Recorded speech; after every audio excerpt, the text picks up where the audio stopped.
Now let's take a little bit of an in-depth look at the controls on the steering wheel. This is a multi-directional keypad, and it's going to control all of the things that happen right here in the center cluster of the dash.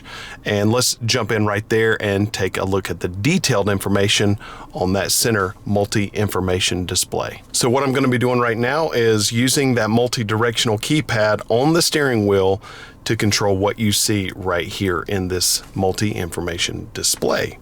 And so right here on the top left, you see a little leaf, and that gives you a digital speedometer plus distance to empty. Then you have driving support is your next one down, and you can see two lines right here on the left and the right of that icon, and that is going to let you know when your lane trace assist, LTA, steering assist active, lane centering active. And so what that does is it lets you know that that is going to be active, and you're only going to be able to use that while you're driving.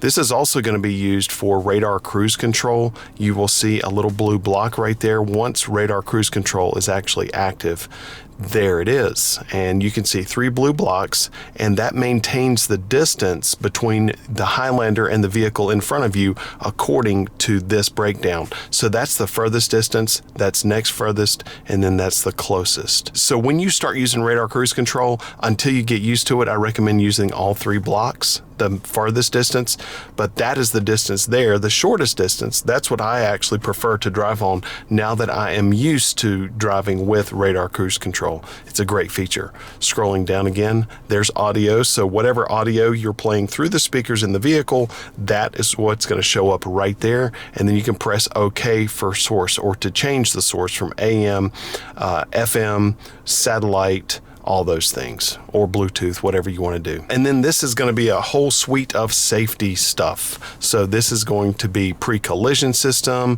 BSM, blind spot monitor, RCTA, rear cross traffic alert.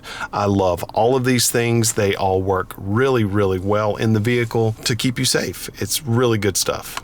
And then I just pressed to the right, and you can see where it says tire pressure. You can see I also have another screen that I can press right again, and then that takes me back to that safety. I'm actually going to scroll up. So there's tire pressure. And then there are settings right here. So this is where you can actually control and do the different specific setups for all of these different features. So there's lane trace, there's pre-collision, there's radar cruise, blind spot monitor, rear cross traffic alert, your sign warning, and then settings, detailed settings. And did you see on all of these, as I'm scrolling left and right, you can press and hold OK in order to change the details of the settings.